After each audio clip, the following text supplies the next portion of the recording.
Olá, meus queridos alunos do nono ano. A nossa aula de hoje será sobre uma pequena pincelada de era quântica e também vamos ver de forma mais aprofundada termologia. Vamos começar primeiro falando sobre a era quântica. Vamos lá aprender com mais detalhes. Vamos começar falando da física quântica.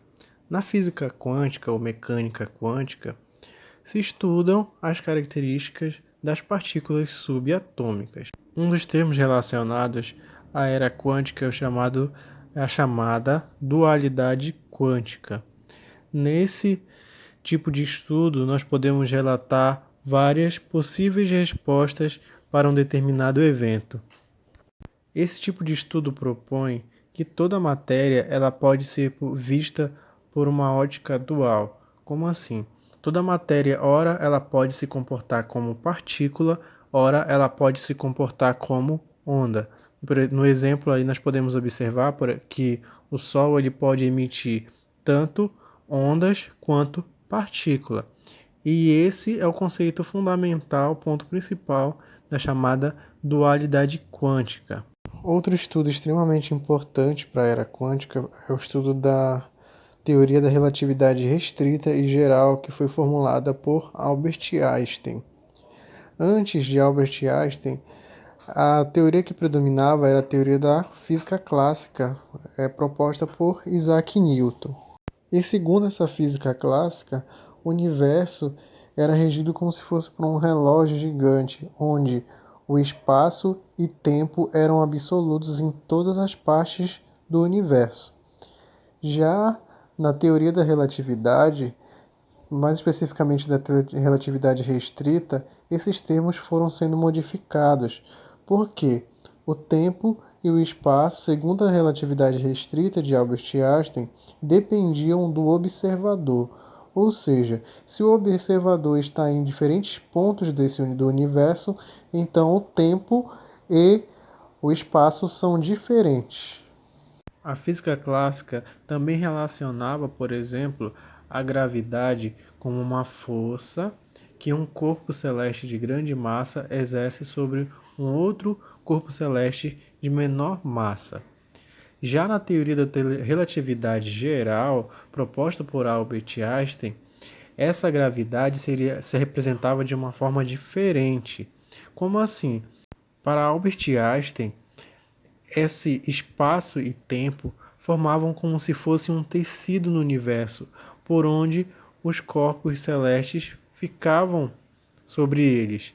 Imagina aí uma bola de bilhar, por exemplo, em cima de um tecido, ela vai fazer uma curva.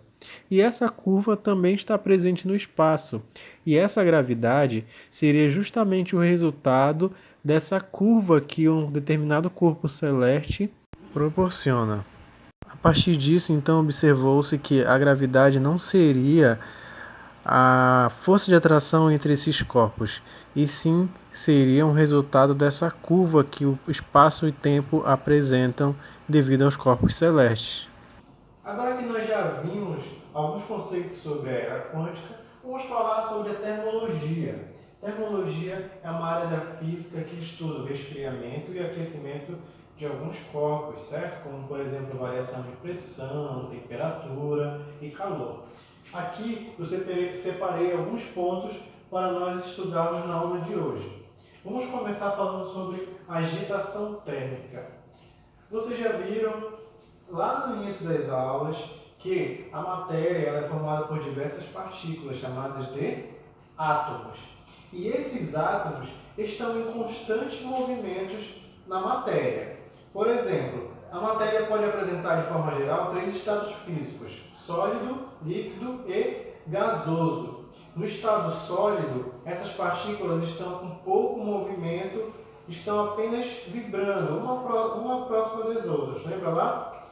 E já no estado líquido, ela vai estar com mais movimentação. E quando eu falo em relação do estado gasoso, ela vai estar com uma maior movimentação ainda. Então, essa movimentação dessas partículas na matéria, em um corpo, é chamada de agitação térmica. E o que vai influenciar, gente, nesse tipo de agitação térmica? Por exemplo, a concentração de uma certa energia, a concentração de calor. Se eu tenho a água, por exemplo, que está no estado sólido, e começo a colocar calor nessa água, quando essa molécula em forma de gelo atingir 0 graus Celsius, ela vai começar a mudar o seu estado físico. O que aconteceu aí? Quanto mais foi adicionado calor, mais aumentou essa movimentação dessas partículas. Então, quanto mais essas partículas estão mais agitadas, mais eu tenho energia envolvida. Observem, gente, aqui nesse exemplo, que eu tenho, por exemplo, como se fosse um gás. E esse gás, essas partículas desse gás, elas realizam um certo movimento. E esse movimento é a agitação dessas moléculas, certo? E essa agitação é chamada de agitação térmica. Essa agitação térmica faz com que exista uma certa energia entre essa matéria, entre essas moléculas. E essa energia, que é a energia de movimento, é chamada de energia cinética. Cada molécula em uma matéria, de acordo com o seu movimento, ela tem uma energia cinética própria. Como assim movimento, professor? Imagine que, como nós já vimos, a matéria ela é constituída de moléculas, e essas moléculas constituídas de átomos. Esses átomos, eles possuem uma certa movimentação. Eles vão se movimentando. E esse movimento, essa energia relacionada ao movimento é chamada de energia cinética. Ao realizar esse movimento, cada uma dessas moléculas tem uma energia cinética própria. Cada um tem uma energia de movimento, tem essa capacidade de se movimentar. Quando eu quero saber a energia térmica de determinado corpo, eu vou somar as energias cinéticas individuais. Vamos supor aqui nesse exemplo que cada energia cinética aqui de cada molécula é 1. Então, para eu saber a energia térmica desse corpo, eu tenho que somar todas as energias cinéticas individuais. 1 mais 1 mais 1 mais 1, que seria 4. Então, o conjunto dessas energias cinéticas individuais de um corpo é chamado de energia térmica, certo? Vamos falar agora de dilatação térmica. Todo e qualquer matéria, qualquer corpo, ela pode sofrer uma dilatação, uma deformação de acordo com a quantidade de energia presente nesse sistema. Por exemplo, o ferro, quando ele é submetido a uma determinada temperatura, a determinada quantidade de calor, ele pode sofrer uma dilatação, certo? Inclusive, esse processo de dilatação é utilizado também, por exemplo, na formação dos termômetros. Esse processo nós vamos entender mais detalhadamente adiante, certo? Vamos ver um exemplo, gente, para entender melhor essa energia térmica e essa dilatação térmica. Observem aqui nessa imagem que eu tenho 3 corpos e cada um deles, o primeiro, o segundo e o terceiro, tem um tipo de agitação diferente. Observem também que cada partícula tem um tipo de agitação e cada partícula tem uma energia cinética, certo? A soma da agitação de cada uma dessas partículas é o resultado da energia térmica. Deste modo, quanto mais intensa é a agitação dessas moléculas, maior é a energia cinética de cada uma delas, e, consequentemente, vai ser maior a energia térmica. Esses termômetros também podem ser um exemplo de dilatação térmica.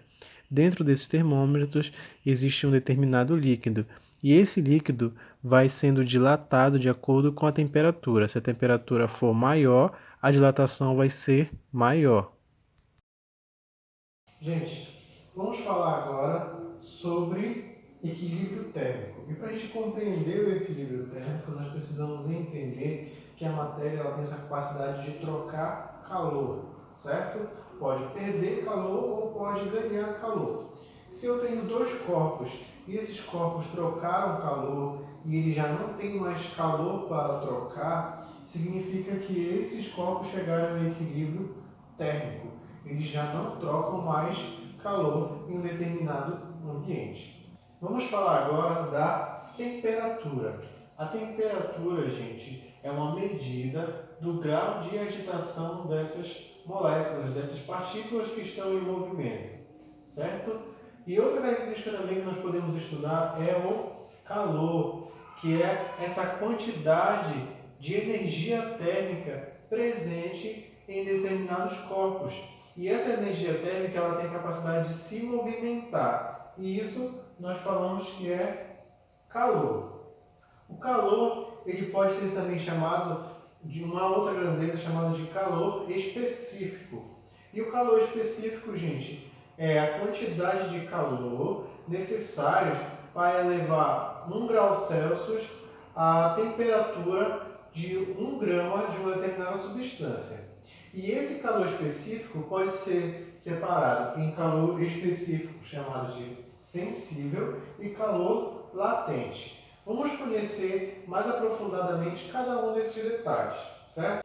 Gente, vamos entender melhor agora os tipos de calor. Como eu falei anteriormente, existem o tipo de calor sensível e calor latente. O calor sensível é a quantidade de calor cedida por um corpo, por exemplo, que faz com que ocorra uma alteração na temperatura desse corpo. E a gente pode medir essa temperatura por meio dessa fórmula, onde calor sensível, está representado pela letra Q, é igual a M vezes C, onde M é a massa e C é o calor específico, vezes ΔT, que é a variação do tempo. A partir dessa fórmula, eu consigo verificar a variação de calor sensível em determinado corpo. O calor latente é a quantidade de calor necessária que faz com que ocorra a mudança de estado físico desse corpo. Se ocorrer uma mudança de estado físico, é calor latente. E o calor latente pode ser medido por essa fórmula, que é N, que é calor latente, igual a massa, vezes o calor latente dessa substância. Vamos estudar agora sobre as escalas termométricas. Nós temos que saber que existem 3 escalas básicas mais utilizadas no mundo, que é a escala Celsius, escala Fahrenheit e escala Kelvin. A escala Celsius é a mais comum utilizada no Brasil, por exemplo, certo? Que vai de 0 a 100 graus Celsius. Já a escala Fahrenheit é muito comum lá nos países ingleses, é muito utilizada nesses países. E a escala Kelvin já é uma escala utilizada mais pelo meio científico, certo? O que a gente precisa saber dessas escalas? Nós precisamos saber transferir um determinado valor de uma escala para outra. Por exemplo, se a temperatura for dada em Fahrenheit, quanto ela vai ser em Celsius? Então nós precisamos converter esses valores. E para isso, nós precisamos observar cada escala e como ela é organizada. A escala Celsius é organizada de 0, onde 0 é o ponto de fusão da água. O ponto de fusão da água dá início a essa escala Celsius, que vai até 100 graus Celsius, que é o ponto de ebulição da água.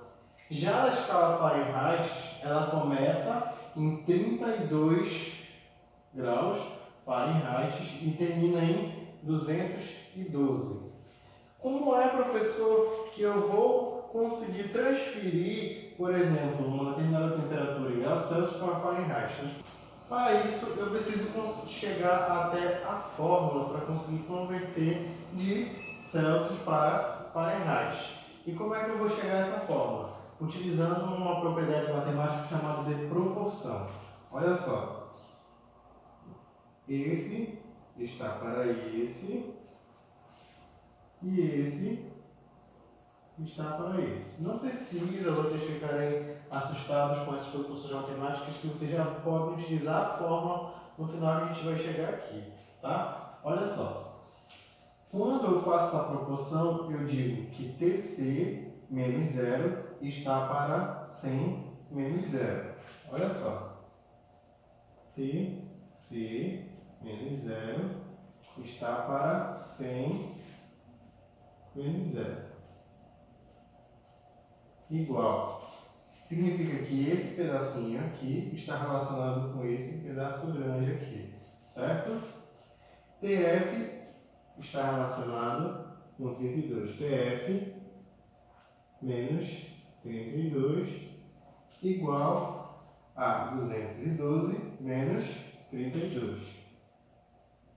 212 menos 32. A partir daqui nós já teríamos a fórmula para conseguir converter de Celsius para Fahrenheit. Mas nós podemos simplificar aqui. De que forma? Olha só. TC menos 0, aqui eu não consigo simplificar ainda, igual a 100 menos 0 igual. TF menos 32 igual. 212 menos 32. Que dá quanto? 180. Aqui eu ainda posso simplificar. Eu posso simplificar esse 100 aqui dividido por 20 e esse 180 dividido por 20. Que vai dar a seguinte fórmula agora. T menos 0 sobre 5. 100 dividido para 20 é 5, igual a TF menos 32 dividido para 180 dividido para 20 dá 9. Agora, nesse momento, eu tenho a fórmula para converter de Celsius para Fahrenheit ou de Fahrenheit para Celsius. Se eu estiver relacionando Celsius para Fahrenheit, eu só substituo o valor que foi dado na temperatura de Celsius aqui no TC. Se for Fahrenheit para Celsius, eu substituo esse valor e eu vou encontrar a fórmula. Claro que eu tenho que ter alguns conhecimentos básicos de matemática, certo? Professor, e se essa escala estiver em Kelvin? A escala de Kelvin, observe aqui que é diferente de Fahrenheit e de Celsius. Lembrando que 0 é o ponto de fusão da água em graus Celsius e 100 é o ponto de ebulição. Olha só, já na escala Kelvin, 273 Kelvin, graus Kelvin, é o ponto de fusão da água, 373 é o ponto de ebulição. Se eu quiser converter de Celsius para Kelvin, por exemplo, o que acontece? Kelvin, Celsius, eu vou somar com 273. Se eu for querer converter de Celsius para Kelvin, eu vou subtrair de menos 273. Gente, era essa a nossa aula de hoje. Qualquer dúvida, deixa a mensagem de vocês lá nos comentários.